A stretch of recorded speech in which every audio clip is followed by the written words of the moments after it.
top hats and mutton shoes, erotic in times, midnight cruise, whirling gay society in 1903.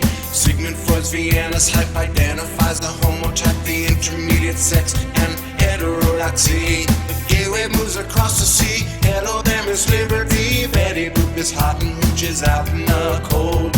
Greenwich Village, Bloomsbury, gays in high society. Autumn night, Chicago fights, Leopold and Lowell. Pride, gotta have pride. Been around too long to keep it inside. Pride gets it back and watch from the side. Pride is power and power is pride. It's time to celebrate all the colors of the rainbow. Get out into the streets, follow the tide. I'm Brian McNaught, and this is Stonewall Portraits, Profiles in Pride, our effort to capture briefly an oral history of some of the people who have created a sense of safety for gay, lesbian, bisexual, and transgender people in the United States and elsewhere. And we're talking about people, gay and straight, who have made contributions in all areas of our lives that have enabled all of us to say with more conviction that we're proud to be who we are. And tonight, I'm very excited, as I think you are too, that our guest is Kate Clinton. Kate Clinton, my friend, thank you so much. I told Kate as we were walking up that we would have dated if we had been in the same Catholic high school, yes, and our parents would have loved us both. So let me tell you a little bit about Kate Clinton. Kate Clinton is the matriarch of political gay humor, a courageous, very smart, exceedingly kind, and handsome woman who is perhaps the most deeply loved and admired lesbian in the United States at this time. I'm going to say that again. Kate Clinton, well, Kate Clinton is the most, in my opinion, the most deeply loved and admired lesbian in the United States at this time. Born into a large Catholic family in Buffalo, New York on November 9th, 1947, Kate is the product of 16 years of Catholic education, as am I, who, after teaching high school English for 8 years, bravely launched her career in 1981 as a lesbian feminist stand-up comic, 1981. Since then, she has attracted an enormous, loyal following of people from all segments of the population, but most passionately in the lesbian community. Her one-woman shows are sold out, and her 3 books and numerous DVDs are bestsellers. In her latest tour, she is called Lady Haha, but throughout the gay and lesbian community nationwide, she is simply referred to as Kate. That one-word name conjures images of a good time spent with an attractive, smart woman who is politically savvy, but more importantly and more uniquely, a faith-based, tax-paying, American-loving humorist who is decent. Kate Clinton is a kind, decent, thoughtful woman who, with her partner in life, Urvashi Vad, is totally committed to issues of justice, most particularly women's issues. Who is she? She's sitting right next to me. I want to meet her. I know, and I'm so glad that I have. You once referred to yourself as, just to frame this, as a lesbian Eddie Haskell. Can we talk about what that means? What that means? Well, Eddie Haskell, just for those who are younger than we are, was an obsequious neighbor of the Cleaver clan in Leave It to Beaver in the 1950s, and so I was Eddie Haskell too. So why were you Eddie Haskell? I was the Eddie Haskell that, you know, when friends of mine, especially later when I had come out, were having trouble coming out to their parents, I was the lesbian they brought to dinner. Yes. And I was the one that said, oh my God, you look beautiful in that dress. Yes. Or, she's wonderful, it's going to be a great life as a lesbian. And I'm very happy with who I am. Exactly. And so your daughter or son can be just as happy and just as fabulous as I am. But the time that I was at dinner with a friend and I realized that her mother was a year older than me, I thought, wait a minute, enough of my Eddie Haskell, honey. Let me talk to you about how fabulous your daughter is. Yes, yes. you describe yourself as a conservative growing up, a pre-Michael J. Fox from Family Ties. Yes. I came from a very upstate middle class, very middle class values. My mother loved Richard Nixon. So did my dad. And, I remember the Watergate hearings, my mother down in the basement on a hot summer day ironing.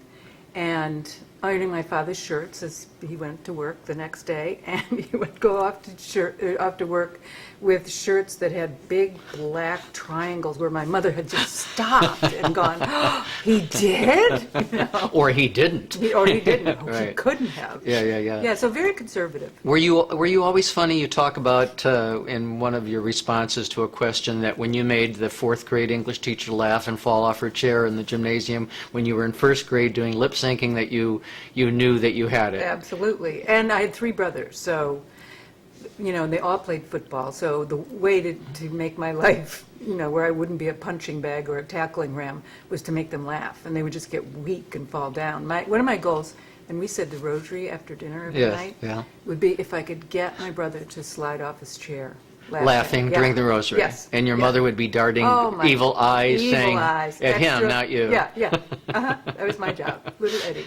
And were they 3 older brothers and then you? And There was 2 older brothers, me, the middle child. Yeah, so me too. Yes. And then, yes. wow, See, we should have been amazing. married. We Yeah, could have. Yeah. Well, we could have. Yeah, we could have, too, And then yeah. a younger brother, and then finally I had a sister who I dearly love. And are you all close still? Yeah, we are. I mean, we've all, 2 brothers live in Syracuse, 1 brother lives in Philly, my brother Bill Clinton, and my sister Mary, who's also known as Monica. So I had a Bill Clinton and a Monica in one family, and you wonder why I'm a comedian. But we all, we're close, and when my mom and dad were sick, we, all just worked together. It was really... Your folks have passed on? Yeah. And so it's just the 5 of you? The 5 of us. And now. one of them is politically more conservative than you? My oldest brother is he's a wonderful, very fundamentalist Catholic. Uh-huh. And in the old style, the kind that is pretty laissez-faire, is pretty, very much about, helping the sick, visiting the sick. Corporal works of mercy. Yeah, Yep. exactly. And so I really admire him for that. There are certain areas that we have gone through and talked about. Because of the church's position on homosexuality Exactly. and women's issues, et cetera. And abortion. So there's just areas that we don't go anymore. I mean, we sometimes tread the water, but we've gone deep, and it just is more comfortable. His kids love me. They're very proud of me. And they used to call me Aunt Joke. Aunt Joke? Were you the smartest kid in your family? I don't think so. Were you the super achiever? No, I was pretty middle of the road. I was pretty dogged. I was, Were you? It didn't come easy. I went to a lovely Jesuit college, and I worked Le really Moyne, hard, but I right? loved it. Yeah. Le Moyne College. Right. You worked hard to get your master's in education or English? In education and teaching high school English. And then you went and taught English. And I did you taught- love that? I did. I taught for 8 years. I had 11th and 12th graders. I had like advanced placement, and then I had the kids that weren't going to go anywhere after high school who were in the trade school and were already making more money than I was. But, and I used humor then, and the kids, and I would say to them at the beginning of the year, you're going to have fun, but you're also going to learn things. So don't at the end of the year say, well, we didn't learn anything, we had too much fun. And, I still see kids. I was doing a show in kids, they're now 40. I did a show in Salt Lake City. They're kids to us. That's right. Oh. And I was backstage, and I said, who's introducing me? Because I hadn't met him. And it was a former student of mine. Oh, wow, great. Who was teaching English at the university, I think, he wasn't at Brigham Young, and he was telling stories about me. And he was a kid that I said, now listen, you can be stoned all your life, or you can get serious because you're a really great writer. You care about people. I do. You've always cared about people. Well, I think it's part of kind of, holdover from my Christianity. Well, that's the good part of Christianity. Yeah, it not is. slaying other people. But Well, that's the good part all where those you. crazy Well, I crusades. agree with you. In terms of I value the lessons that I got, and I don't know why different generations of Catholics got different lessons, but we really got that you need to reach out and care about other people. Exactly. That's what the message of Jesus, whoever he was all about. Was caring for other people. It was the basic, you can go through begats and begots and all of that, but basically I got you treat other people as you would like to be treated. It was pretty simple. So, how did you know you were funny? Seriously, when did you, and why have you always used humor? Has the reason for using humor changed at all since you were little? I knew I was funny at our dinner table. Okay. I Laughed. Everybody laughed. I love to make my mother laugh. You love to make people laugh. I love to make Yeah. people laugh. I myself love to laugh. I think Okay. it's very good practice for putting your body on the line, and it's a nice way to practice. Do you laugh at your own jokes? Oh, incredibly. Do you think that's really funny? I think I'm hilarious. Yeah, you are. But if my girlfriend says, "Oh, you shouldn't do that," that's really not funny. She's learned over the years not to say that, Yeah, because that's yeah. exactly what I want to do. Yeah. So now she goes, "Oh, I really like that joke," and I'm like, "Well, it can't be very good." She doesn't get it. But I think we are. I mean, I'm sure we'll talk about her, but we've been together for 22 years, and we're the marriage of comedy and tragedy. You are the power couple in the lesbian community. You Very and kind. Urvashi, Vad, Vad like bad. Vad like that. Yeah, really. And Urvashi leading one of the most important political leaders of our time, Okay. stood up with a sign about AIDS when George Bush was speaking. Probably that's going to be the sign in her obit, Yeah, you know. yeah. And so she Talk is cheap. She is so political, Yeah, yeah. and has seriously, in the 22 years, influenced the cutting edge of your humor. Absolutely, absolutely. Were you as political before you two met? I was political, but political in the sense of, saying that you were a lesbian comedian in the 80s was Political. That was political. Right. That was just political. But since we've been together, she has always listened to a show and then said, "Well, that was too long, but you need to do more politics." My father would do that at my speech at his birthday. Too long. Yeah, yeah. Thanks, Dad. Hello. And so, yes, absolutely, she's made me more political, and I think I've made her lighter. Have you? Yeah, I Yeah. think she's She's very less funny. serious. She's very funny, and I Yeah. think she lets people see it now. She's a wonderful laugh. Yeah. But she's very serious. She takes politics very She seriously. takes it very seriously. Yeah, but we're gonna talk with Urvashi. Oh, good. At some point, she's agreed to do this. So Great. let's go back to you. 1981. Thank God we're going Yeah, back to me. back to you. That's Well, good. 1981. You decide a friend urges you.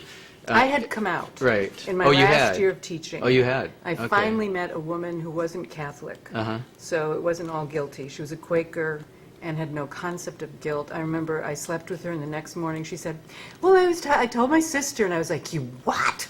And she said, "Why not?" And I thought, really, why not? Mhm. How old were you? So I think I was about 27 or Yeah, 28. yeah, I mean, I yep, had been yep. involved, but it was very Catholic and very guilt-ridden and very closeted. Actually, I had a friend who came over to our house once and looked in and said, "Oh, that's the fake bedroom, right?" I was like, but so So you did the fake bedroom too. oh yeah, Yeah, straightened up the house when straightened people. it up, yeah. And so I had been in school, either teaching or going to school for 24 of my 30 years, and I just thought I want to do something different, and I went to a writer's center, women's writer's center, and To write comedy? just to write. And I was always the cleanup person. We would do readings. Like I remember at a nursing home once we did readings, and the poems were like, they were great people, but the poems were like the stars are high, the tide's coming in, I hate my mother. It was like that, and then I was sort of like the cleanup hitter. And finally I thought I should try it more directly to get jokes. It's okay to make people laugh more directly. And a friend of mine just dared me. She said, "I'm sick of hearing you talk about wanting to try stand-up. I booked you in a club." In Syracuse In area? Syracuse, yep. So first time up, First time up. the audience 100 is mostly straight? No, 180 of my closest friends. Oh, all right. And That's nice. very supportive, Very which is good. really wonderful. Yes, uh-huh. I mean, I feel for people who want to do gay humor now, who have to do it in a comedy club. Mm-hmm. For the first maybe 5 or 10 years of my career, I really was that probably 7 or 8 years. I was in a lesbian community, and they were very supportive. I mean, they Okay. were tough. Right. But they were very supportive, and I got to try out all kinds of things. And I had confidence in performance from teaching high school English, tough crowd. And then I just got to write a lot of material, try things out, get my confidence up. And then really, Brian, in '85, with the horrible AIDS crisis, gay men and lesbians started working more together. And that was when, my career started to be more, it was lesbian, then it was gay and lesbian. And then in the '90s, along comes Bill Clinton, the president, who is more, he's able to say gay and lesbian Right. without spitting up. Right. And, after Reagan and 4 years of Bush Sr., it was just a lot of people came out. Yep. And I think Paul Manette used to say that he didn't think people were so homophobic as homo-ignorant. Right. Which is what, my career is based on. Yeah. Just education changes people. Exactly. If you give them a chance to put a face on the issue, like this Exactly. face. Sweating. It's No, 100 no. degrees here today. Have you been, do you work now with straight audiences too, on these Yeah, tours that you go around? I do. I do a lot of subscription series, and like at a theater Okay, in sure. Charleston. And Sure. they have, Yep, yep. like the brothers Karamazov, somebody else, and me. Yeah. And what happens is then the subscription series people come and my crowd comes. And it's a lovely, nice mix. It's a great mix. And, I always say to them, if you have any questions, meet me in the lobby. And they do. Do you change your routine at all when you have straight people in the audience? If I change anything, it might be an order. Like when you just have a pretty much gay lesbian crowd, you can just come out talking about gay and lesbian. But in a show like that, I would have a tendency to establish Build. commonality Right. and trust. Right. And it doesn't matter. So Eddie Haskell comes out a little bit, and Yeah. lovely dress. What I found, exactly, what I found is I used to think it's hard to be a people pleaser and a lesbian. Because being a lesbian is not It's not pleasing. doesn't please a lot of Well, it's people. changing now. What the heck was that? It's Provincetown, and somebody's doing work. Or delivering Someone beverages. has just been hurt. Oh, yes. Yeah, they're delivering It's beverages. very busy here. So going back. Okay. Yes. We can cut this, right? Okay. Going back, were your folks in the audience in the beginning? Did your folks come to your My routine? mom was not. My mom had very bad Parkinson's. Okay. And my dad came to a couple of shows. Now, my father was the shyest man in the world. He was. And the fact that I got up and spoke in front of anyone, I'm sure he just had incredible anxiety attacks. For you. For me. Yes. For the thought that some bizarre thing would happen and he'd have to do it. Like, I'm sorry, she's not here. Your dad's going to do it. And Any fear about saying things about the family that he didn't want out? he never said it. He Yeah. was, my mother portrayed him as very, don't tell your father. Mm-hmm. But he was quite libertarian. When I came out to him, he said he just worried about my safety and that I had health insurance. Did you worry about your safety? No. Not at all. Ever. Did you ever have a death threat? Yep. Yep. In what Actually, form I did was that? thinking about in an college in upstate New York. I had bodyguards, and in another, I think it was behind the Orange Curtain in California, they had to do a bomb sweep before I went on. I had the same thing at a Yeah. college in northern Michigan. Yeah. Somebody was going to bring a gun to the auditorium, I was Yeah. told. So how did it affect you? It really brought out the audience, which Yeah. was great. That was like, well, there's a bomb threat. Damn it, we'll be there. Yeah. Did you use the threat in your humor to make, I didn't, because I took it very seriously, and I didn't want to freak people out during the thing. I mean, I knew, and the people backstage knew, but I didn't. It's sort of like those things that you don't need to share. Do you think comedians, lesbian comedians who are entering the arena today get that kind of a threat? Boy, I have no idea. I just did a show I'm kind of proud of it. I did a show in Kansas and was protested by the Fred Phelps. Oh, Fred people. Phelps showed up. Thank you very much. Congratulations. I know. High five. I know, and I went out to meet them. Oh, you did? And they had signs that said, God hates fags. I was like, there's an audience of lesbians in there. Could you change your signs? Really? It's a little sexist. It was like, hello. Hello. But I don't know. I have not, in talking to my pals who do the same kind of comedy, I haven't heard that they've had threats. So how, if I was just coming out and I'm in my late teens, early, how would you explain to me what it was like in 1981 when you did what you did? Because I don't have a clue, about what happened in the past. I just know this is the way things are. And I think it's important that I should know what it was like for you. So what was it like Well, for in you? 1981, I probably the first 3 or 4 years was supported by a very active a very active lesbian cultural network that had been around since the late 70s. It started Olivia Records, Redwood Records.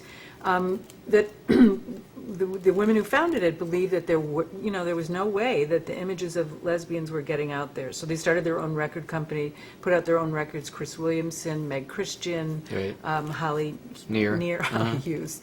She's a great singer. Yeah, I love Holly Hughes.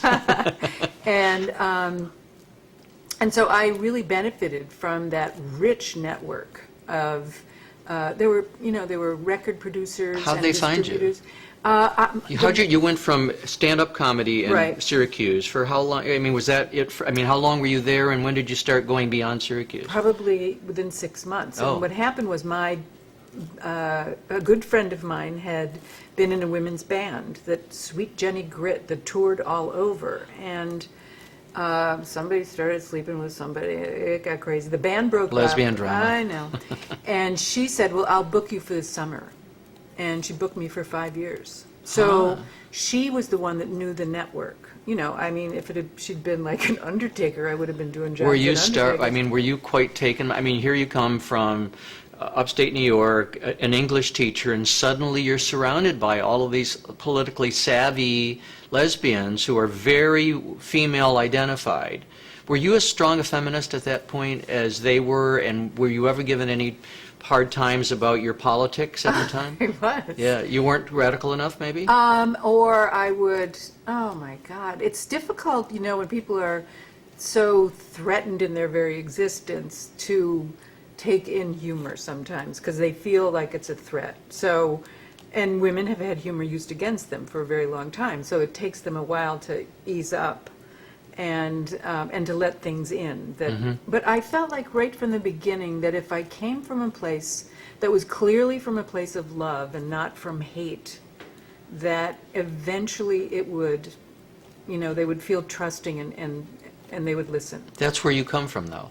Yeah. Still today. Yeah. When you go into an audience in Kansas or wherever, it's really love that is coming from you. You love your audience, and you don't want to hurt anybody's feelings. You feel politicians are fair game and the Pope is fair game, but you don't want to hurt anyone's feelings with your humor. I don't. And sometimes that's a problem. Sometimes I do think I see it's like if I'm still performing at 80, then we'll do the blue record where I really want to rip. Yeah. I don't know to what end. Yeah. Really, I think that I think you can say those. I think there's a dissonance in what I do that is very kind, as you said in your lovely introduction. But there's a way that people hear it and go, "Oh my God, that's really kind of cutting."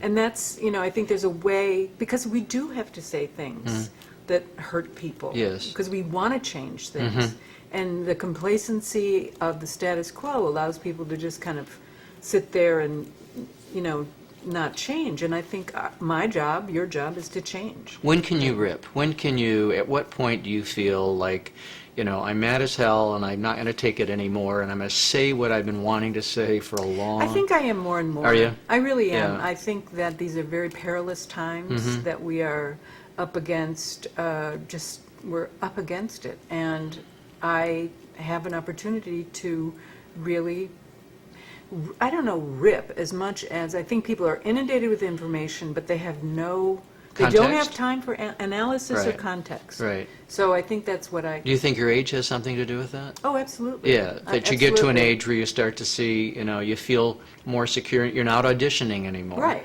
Or, and I see an end. There's going Right. to be a time. What is the end? What do you think? Are you going to get to the point where you and Urvashi say no more road trips? So we've had it. I mean, I know you hate travel as much as I do. It's getting there that's the hassle. I know. Yeah, doing the event is wonderful, Love it, but yeah. it's the travel that's horrible, and it's tiring. Are you Exactly, yeah, getting it's to the exhausting. point where you're not going to do I'm it trying to anymore? manage my schedule better so that I can do it. I mean, I've always felt that I was in a marathon. And I always, from my very youngest, thought that it's got to be organic. So I think I've tried to plan my yearly schedule so that I have some downtime, or, I mean, I have busy periods and then I have some downtime where I can write and think. But I don't, I used to have a 401k, but now it's an 01k. So I think that, I would love to. You can come I live feel with like I me. You can retired- live with me if you run out of All money. right, Our all right. parents would have approved. Yes. I mean, I think that, leaving teaching Uh-huh. was really early retirement for me, and to leave a traditional job. So why would I do my older How did you age think you were going to pay the traditionally? bills? I had in mind that if we went under 5,000, I would go back to teaching. Okay. And we got very close, but I just kept, kept Under going. 5,000 a year. Under 5,000 in my bank account. Oh, okay. And then I thought, well, then I'll go back to teaching. Okay. Got Okay. close. Yep.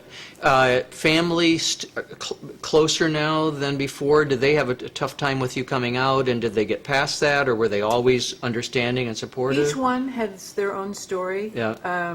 But I would say that we have definitely gotten past it. And I really think that the conspiracy of silence that I involved them in, because I wasn't out to my parents, once that was done, Okay. there was an opening and a possibility of authenticity that was amazing. Your siblings knew before your folks did? Yes, Okay. yeah, yeah. For how long? For a number of years. I mean, my Okay. mom had terrible Parkinson's. When I would have told her and would have been confident and comfortable, she couldn't speak. Right. And we would have fought. Right. So it just didn't feel fair. But you told her before she died? I did not. Oh, you did not? No. Oh. It just was like, it was, Any regrets about that? no. None. I really, I mean, I don't have any. I'm thrilled that I came out to my dad. Yeah. And that he So that you knew he really loved you Oh, it was completely for who unconditional. you are. Yeah. That's Yeah. an important feeling. Yeah. Yeah, and coming out to folks, a lot of people today think, what's the big whoop? But it was a lot different because there Yeah. were no role models on Right. TV. Speaking of role models, you are a role model. Do you see I'd anyone? like to be a supermodel, but all right. They get I paid. know. Yeah, yeah. And you get better outfits. Yeah, do you? Now, this Oh, is yeah. pretty cool. Yeah, your Hair and a makeup. friend of you said that you always look like a Campbell Soup kid. Is that? I do you, know. Do you feel like No, you but, do? I've even Is it tried the to- cheeks? I guess. I've even tried to like punk it up, and they're like, no, Yeah. still Campbell soup. And she thinks that you still look like an English teacher. Yeah. Which I think is kind of reassuring to an audience. Yes, it and is. And then they go, what did she just say? Yeah, right. You can get away with things that Leah Delaria couldn't get away Mm-hmm. Right. with because you have a different look. Right. And they don't expect things from Right. you. Right. If you died suddenly, heaven forbid. Kinahara. Heaven forbid. What would you want the lead in the obit in the New York Times to be? What do you want to be known Well, for? before that, I would like just once to see my name in the New York Times crossword puzzle. I understand Would that. that be too hard Kate for everybody? Clinton, you would like that? Yeah, Clinton. Clinton. Kate. Comedian, Yeah, Kate. Clinton, Yeah, something. yeah. Well, my friends would have to buy the obit. I don't know. No, if they, it's yeah, no. gonna happen. It's Anyway, no. it's You're gonna really be- important, there's and gonna it's be going to be fights. real there. You so pay for it. No, you pay for it. I'll pay for it. I'll put it away. Yeah, tell me what do you want to be remembered for? Lesbian comic would be fine. Lesbian comic. Mm-hmm. Okay, but lesbian comic who did what? There are a lot of lesbian comics out. You're a lesbian comic who did what? Oh, well, I don't know by then. Would you be embarrassed if they said the matriarch of lesbian comedy I or gay would. humor? I would, but let's Do you not- remember where but I'm you from. were. But the you were. humility that Who we was learned who in was our- doing any openly gay comedy when you Robin came Tyler out? was. Okay. There was a woman named Ivy Bettini. She's not in the crossword puzzle. MC. Yeah, that's Botticelli. And you've lived long. You've outlasted everybody. Yes, Robin Tyler now is a big activist for gay marriage in California. Right. But she's not doing the comedy anymore, in the same way you are. Yeah. Right. Right. Exactly. So you want to be remembered as a comedian. Or a gay activist, lesbian activist would be fine. I would like lesbian in there somewhere. Right. Yes. And lesbian activist, humorist. Yeah, right? that would be good. That All would be good. right. Who's deeply touched the lives of people. Oh, you're going to have to pay a lot of money for that obit. I'll write it and Oh. I'll get it in. So any thoughts about who's coming up that you look at and think, I like her, she's got my Yeah. style? Well, let's see. You know, there is a wild pack of gals out there. Yeah. There's been a lot of spawn, lesbian spawn. Yeah? But what I'm really excited about, Brian, is not maybe the comedians so much as just the regular young activists who are out there. That is very exciting. Who love So themselves. Yeah, Right, they're yeah. they have a delightful sense of entitlement, Right. and you like, whoa, and they're like, oh, grandma. But it's just wonderful. And I feel like the March on Washington in October that was organized by young people and is continuing on in lots of different organizing that's happening is very exciting to me. Yeah. But even with those young people, the name Just Kate brings a smile to their face. I don't know. I really. do. Okay. I do. All right. Kate, But here's my favorite. Okay. You know, at Tips for Tops. Yes, You know the guy who's the a dishwasher restaurant, here yeah. in Provincetown. Yeah. You know the guy who does the dishes in the back? I haven't been back there, but I do know that there. I see a guy and sort of wave. Fabulous. Yeah. And he likes to do karaoke. Yes. It's hilarious. Here's the best thing. Last night I was there. We'd just gotten into town. Okay, this is for the archives. And he said to me, I love your book. You love your book. He did. Yeah, that's great. I'm so excited. You've got a large following among men Out of the kitchen. he who said. found it a I love little your book. easier to laugh at themselves maybe than women did back in the 70s Oh, yeah. because they weren't as oppressed. Yeah. So, Kate Clinton, thank you so Thank you, much for Brian. sharing and for the what you've done for all of us in You're our very welcome. pride. It's my pleasure. Gotta have pride. Been around too long to keep it inside. Pride. Can't sit back and watch from the side.